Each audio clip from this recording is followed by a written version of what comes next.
오늘 말씀은 예레미야 43장 1절부터 7절입니다.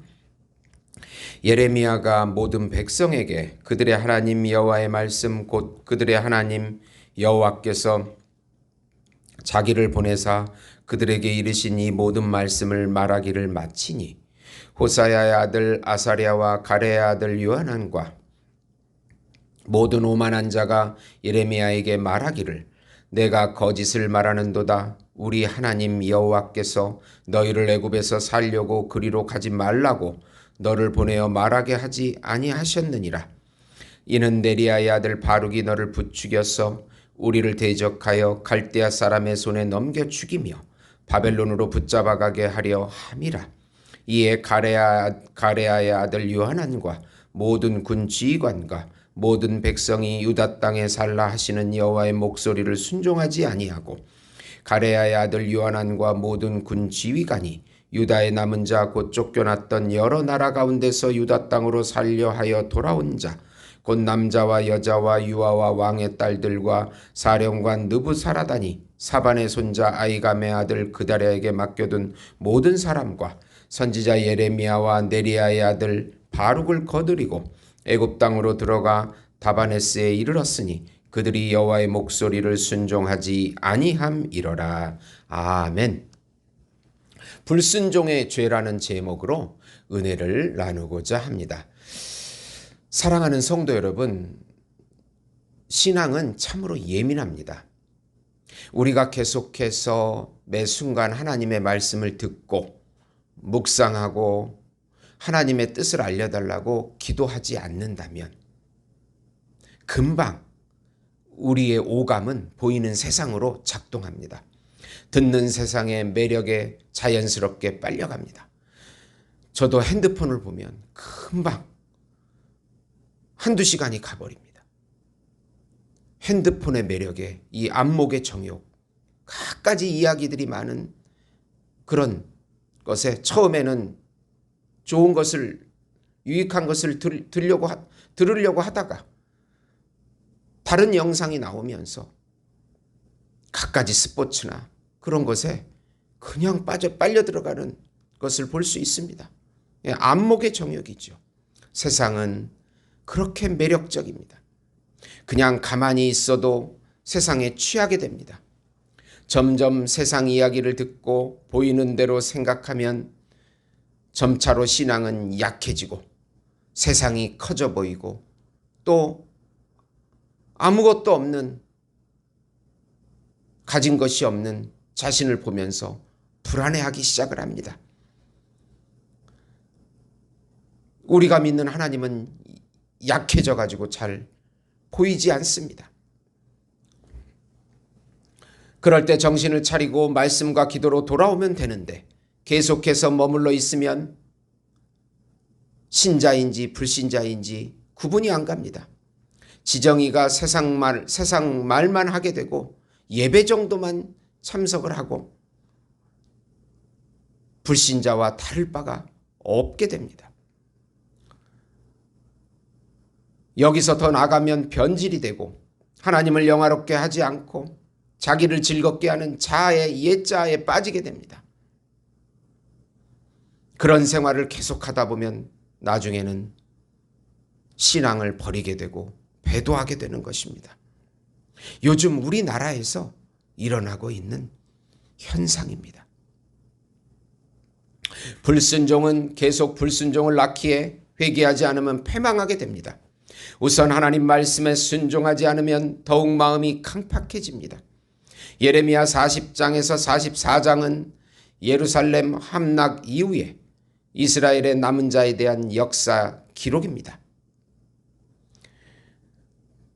시드기야 왕을 바벨론으로 끌려가고 또 그 유다 땅에 남은 백성들을 통치하기 위해서 바벨론은 그다랴를 세웠습니다.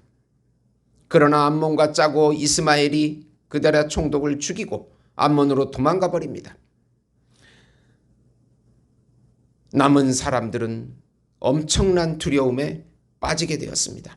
예레미야에게 하나님 말씀대로 순종한다고 하나님의 예언의 말씀을 달라고 했을 때 여러 번이나 순종한다고 했지만 결국은 바벨론에 대한 두려움 때문에 애굽밖에 피난처가 없다고 그들은 자신의 지정의를 의지해서 그런 판단을 미리 내리고 예레미야에게 예언을 하나님의 말씀을 달라고 한 것입니다. 그러면서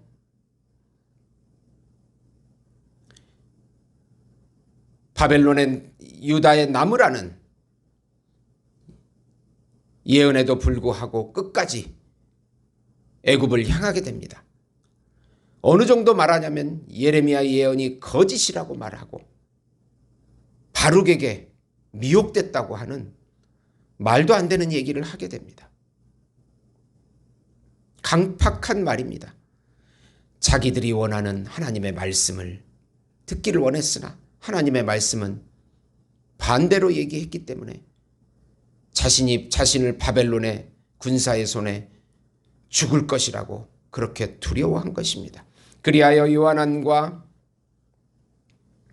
군대 지휘관 모든 백성들이 애굽의 다나베스로 이주하여 불순종의 길을 걷게 된다고 7절에 말씀합니다. 처음에는 하나님 말씀에 순종하겠다고 거듭 약속하고 했지만 자기 뜻대로 되지 않자 오히려 예레미야를 거짓 선지자로 몰아세우는 악행을 저지르게 됩니다. 예레미야의 말을 끝까지 거부한 시드기야 왕이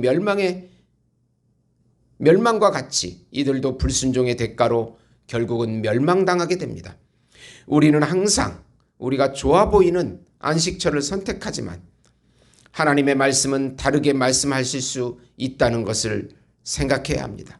그럴 때 우리가 하나님의 말씀에 순종하면 평강과 안식을 누리지만 순종하지 아니하면 더욱 마음이 강팍해집니다. 한번 불순종한 것이 계속 불순종의 죄를 낳고 우리 속담에 바늘 도둑이 소도둑 되는 것처럼 계속해서 엄청난 불순종의 길을 걷게 되는 것입니다. 빨리 회개하고 돌이켜야 합니다.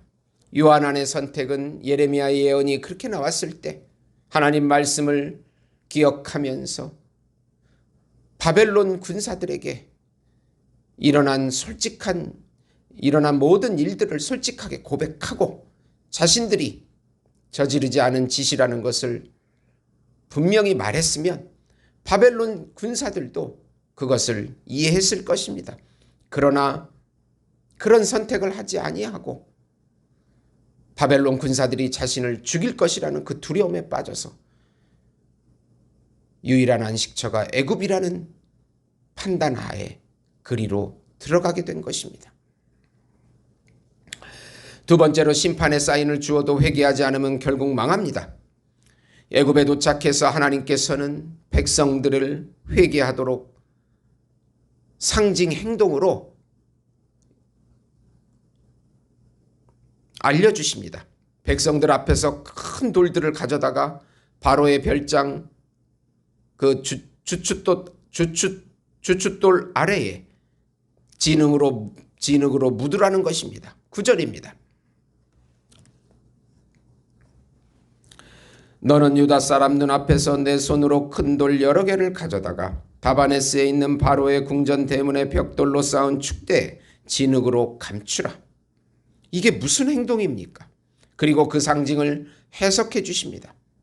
도저히 바벨론이 애굽으로 오지 못할 것이라고 생각했던 그들에게 바벨론의 느부갓네살 왕이 여기까지 와서 이 주춧돌 큰 돌 위에 바벨론의 군대의 장막을 칠 것이라는 예언입니다. 그리고 애굽 땅을 치고 죽일 자는 죽이고 사로잡을 자는 사로잡힐 것이고 칼로 칠 자는 칼로 칠 것이라고 말씀합니다. 이것은 마지막 회개의 기회를 준 것입니다. 반드시 돌이켜서 유다로 돌아가라는 것입니다. 결국 느부갓네살은 아무런 방해도 없이 전쟁에 승리하고 돌아갈 것이라는 그런 예언입니다. 애굽의 우상 벳세메스 태양의 집은 결국 무너지고 신당들도 불탈 것이라고 13절에 예언합니다. 역사적으로 보면 느부갓네살은 BC 572년과 568년에 애굽을 원정하는데 정복하지는 못했어도 전쟁에 승리하게 됩니다. 하나님의 말씀은 반드시 성취된다는 것을 보여줍니다. 이렇게 심판의 사인을 주어도 회개하지 않는 것은 마음이 강팍해져서 계속해서 불순종의 길을 걸어왔고 세상의 두려움에 빠졌기 때문입니다. 애굽으로 가서 회개하고 너무나 먼 애굽의 길로 애굽으로 길을 갔기 때문에 다시 돌이켜서 유다로 온다는 것은 너무나 힘든 여정이었을 것입니다.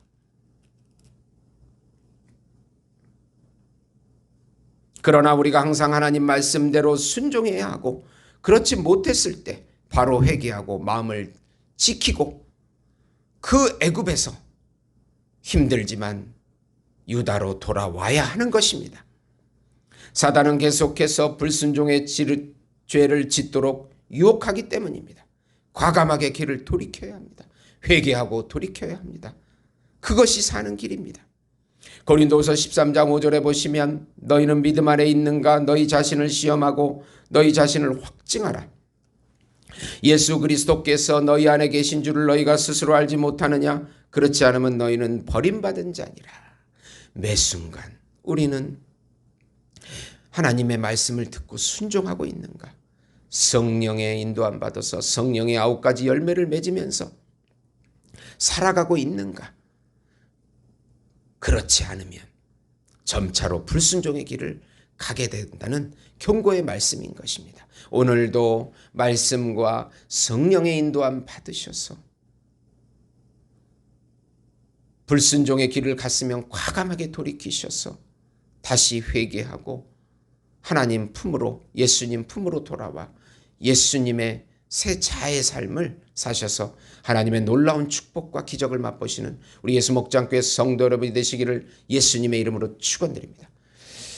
성부 하나님께서 우리를 불쌍히 여겨주시고 성령 하나님께서 연약한 저희들에게 지혜와 능력과 은사와 열매를 주시옵고 성자 예수님께서 우리 죄를 사해 주시고 영원히 우리와 동행해 주시옵소서.